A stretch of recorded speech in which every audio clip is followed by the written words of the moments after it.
Paris, the city of light, of art, love, and the dead. Beneath these iconic streets lies a hidden city made not of stone, but of bones, a labyrinth holding the remains of over 6 million people. Tunnels stretch for hundreds of kilometers under your feet. Most are sealed. Some should stay that way. Skulls line the walls like bricks. Crossbones form eerie mosaics.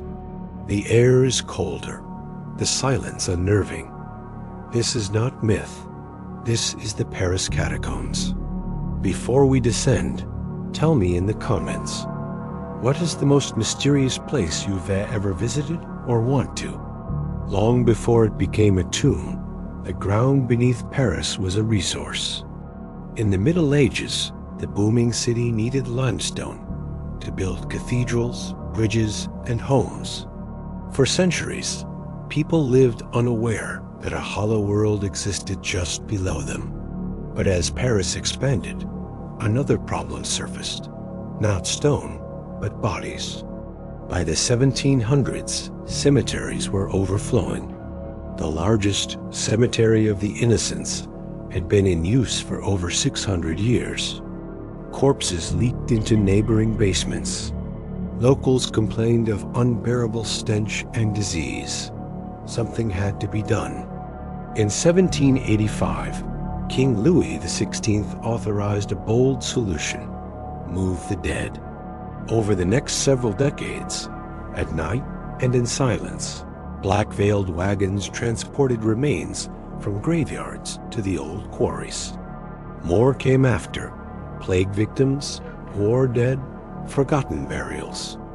Workers, called less carriers, stacked bones by category.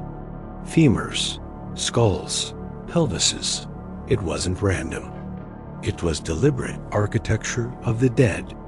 Priests accompanied the processions, chanting prayers. Torches flickered across decomposed remains as miles of catacombs slowly became a necropolis. By 1860, nearly 2 million bodies had been moved. Paris had created a new kind of cemetery, one no sunlight could reach. Today, a small portion of the catacombs is open to the public, an official route under Denford Rochereau. Visitors descend 131 spiral steps and walk through narrow stone halls lined with bones. Inscriptions mark the dead's original cemeteries: Cimetière des Innocents, Cimetière de la Madeleine, Cimetière de Saint-Laurent. Some quotes are carved into plaques. A rate: C'est ici l'Empire de la Mort. It's chilling, silent, sacred. But what most don't realize, it's less than 1% of what lies beneath. Beyond the tourist path are over 300 kilometers of underground tunnels, unlit, illegal, and mostly unmapped.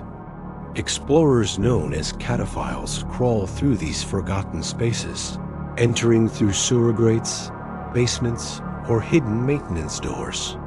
Deep inside, they've found abandoned World War II bunkers, underground theaters, secret murals and mosaics, entire rooms with unknown origin. In 2004, police stumbled upon a fully equipped cinema, projector, seats, bar, hidden in the catacombs. Days later, it vanished. All that remained was a cryptic note: "Don't try to find us."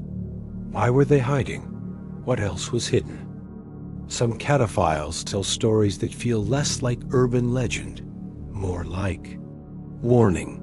A camera found in 1990 appeared to show a man walking alone, deeper and deeper into the dark. His breathing grows frantic.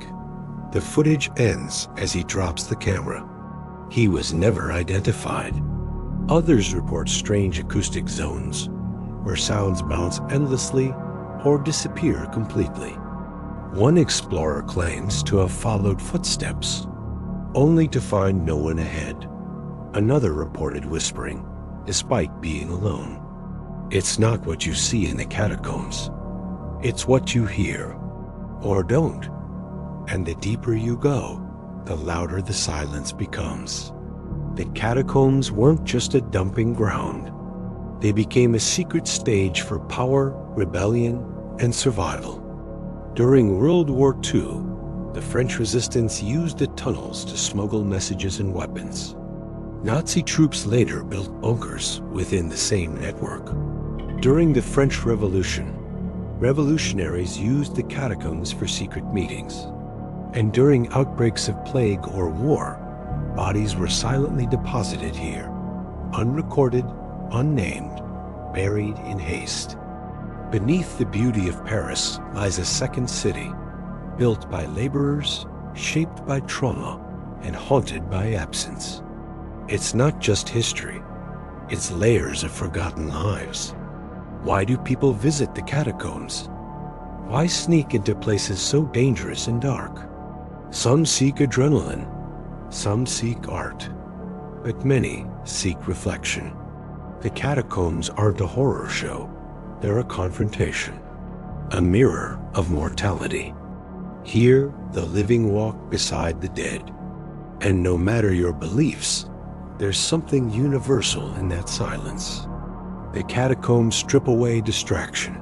No phones, no noise, no light. Only bones, air, and your heartbeat. Maybe that's why they linger in people's dreams. The catacombs are dangerous. People have gotten lost. People have died. Maps are incomplete.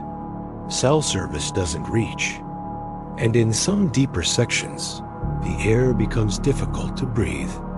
In 2017, 2 teenagers spent 3 days lost underground before rescue dogs found them. They were hospitalized for hypothermia. Some tunnels collapse, others flood, and some were never meant to be entered again. Even experienced cataphiles admit there are places they will not go, and places that seem to move. We created this underground city not out of design, but out of desperation. Too many bodies, not enough room. So we placed them below our feet and moved on. But the catacombs remain, quiet, watchful.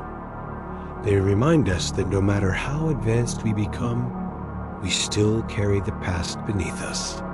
The tunnels beneath Paris are not horror, they are memory. And like all memories, some are better left undisturbed. The next time you walk the streets of Paris, stop, listen. Beneath your feet are 6 million souls. Not ghosts, not monsters. People, mothers, soldiers, artists. Forgotten, they're still there, stacked in rows, whispering nothing, watching everything. This is Veridark. Subscribe for more stories of the hidden, the buried, and the truths that echo from below. Because silence, sometimes, is the loudest sound of all.